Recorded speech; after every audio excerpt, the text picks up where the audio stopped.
Buenas tardes, estamos con la psicóloga del Politécnico colombiano, Mariana Villarraga. Buenas tardes, Mariana. Hola, ¿cómo estás?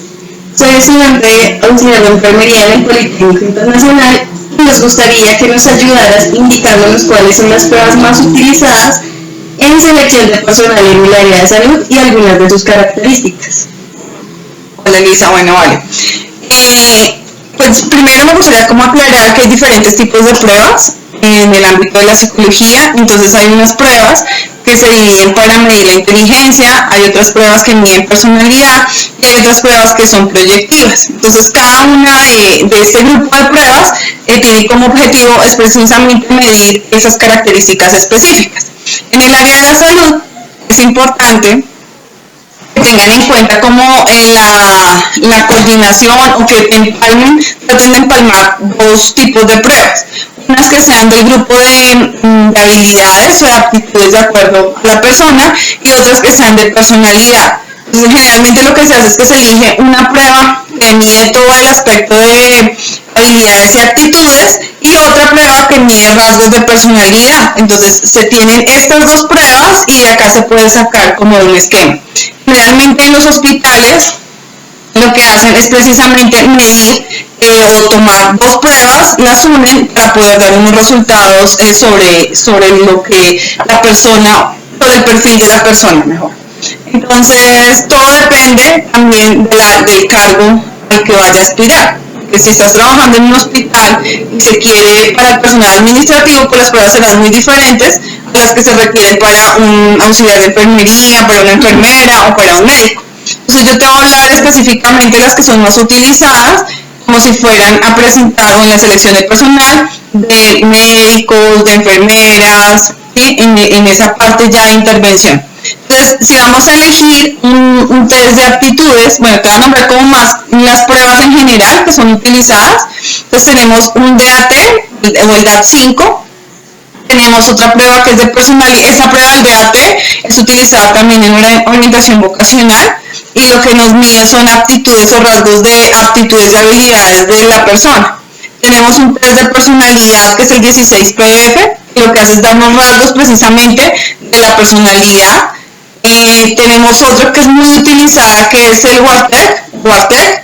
Utilizamos el WARTEC de 8 campos, de 16 campos o de 32 campos. Esa es una prueba también proyectiva que nos da indicios de la personalidad.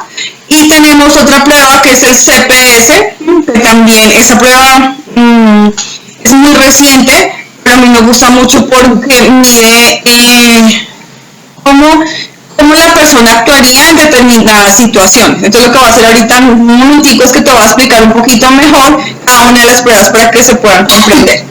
Entonces serían como esas las pruebas más utilizadas en el ámbito de la salud, teniendo en cuenta que debemos siempre combinar lo que es personalidad y rasgos y actitudes. ¿Listo? Okay. ¿Qué recomendaciones nos puedes dar para la aplicación de estas pruebas?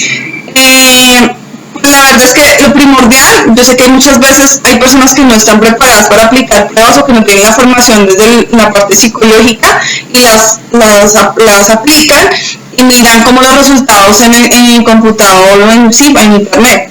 Entonces lo ideal es que la persona que aplica las pruebas sea una persona idónea, que sepa realmente lo que es el significado de las pruebas. Por ejemplo, hay pruebas proyectivas que es el 16PF, que es uno de los más utilizados, a mí me gusta mucho porque ya lo utilizan en todo lado. Adicional que tú entras a internet por Google y encuentras todas las respuestas de los cuadros, entonces pues no tiene ninguna gracia. Las personas ya se preparan, en el momento que van a entregar la prueba pues ya uno se da cuenta porque casi todos hacen las mismas imágenes en cada uno de los cuadros de acuerdo a lo que dice en internet. Yo creo que esa sería como la mayor recomendación. La otra es tener en cuenta los rangos de edades para las que son aplicadas. Entonces hay pruebas que van para niños, hay pruebas que van para adolescentes y adultos. Tener en cuenta que aquí serían pues precisamente para adultos. También tener en cuenta que la prueba sea tenga una validez. Eso quiere decir que si la hicieron en España, por ejemplo, pues si está validada se puede aplicar acá en Colombia sin ningún inconveniente. Porque a veces en internet también encontramos algunas pruebas que hacen como de afán, prácticas, pero no tienen ninguna validez comprobable. Esa sería como la otra recomendación. Y unas pruebas que se deben aplicar de forma individual, otras se pueden aplicar de forma grupal y que hay unos tiempos establecidos para poderlas aplicar.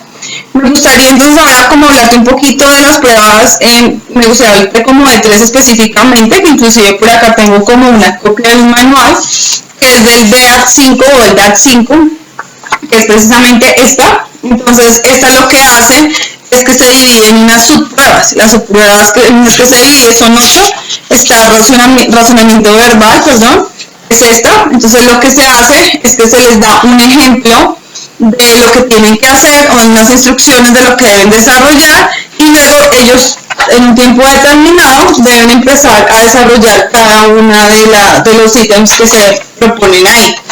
Adicional al razonamiento verbal tenemos también un razonamiento abstracto, ¿sí? Que es este. Razonamiento mecánico, también tenemos de ortografía, redacción y lo que se hace es que después de que se tienen los resultados de estas pruebas se va a una tabla de baremos, lo que se hace es que se cambia la puntuación bruta por el sentir de acuerdo al que maneje la prueba. Eso en cuanto al DAT5 o al DAT5. La prueba del 16 PF, entonces vamos a hablar de la más sencilla que son de 8 campos. Cada uno de los campos nos da como un rasgo para identificar o para poder medir.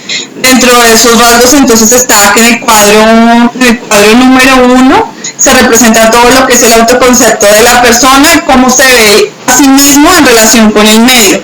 En el cuadro 2 generalmente se relaciona con la representación de la efectividad y de la parte emocional. En el cuadro número 3, entonces ahí tenemos el campo de las metas, entonces son los objetivos y proyección de vida, si es una persona que tiene planes a futuro o no, entonces ahí de acuerdo a eso se interpreta de acuerdo al dibujo que haga.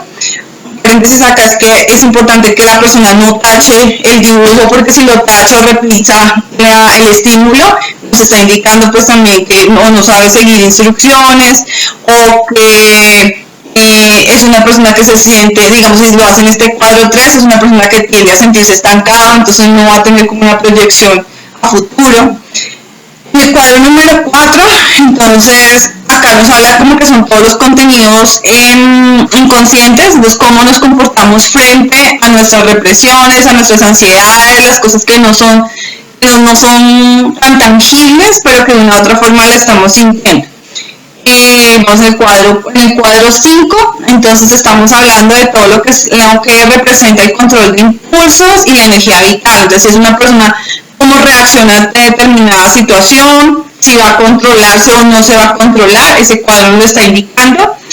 El cuadro número 6 indica todo lo que es raciocinio, o sea, la capacidad que tiene la persona para poder dar respuesta de forma racional ante las determinadas situaciones. La 7 indica todo lo que es la madurez relacionada también con lo sexual, las relaciones interpersonales y de trabajo.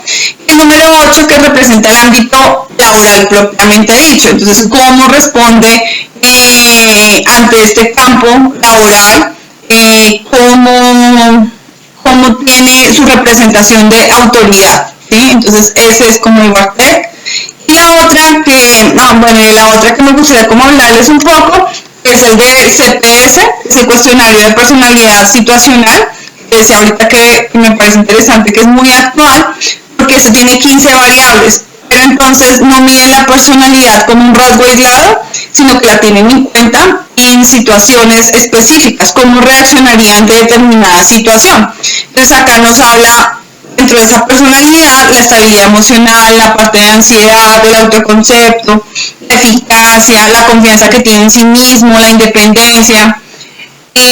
Nos mide también control cognitivo, sociabilidad, agresividad, tolerancia.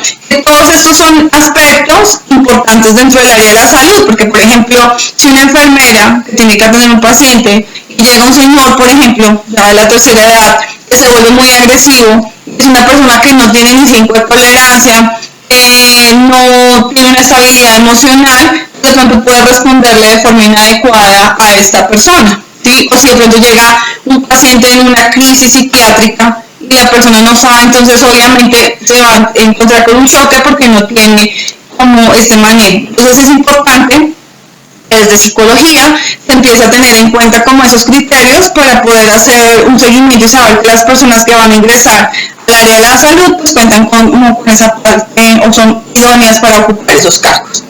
Es como eso que no sé si, espero te sirva. Señora, muchísimas gracias. Vale, Lisa, que estés muy bien. Bueno.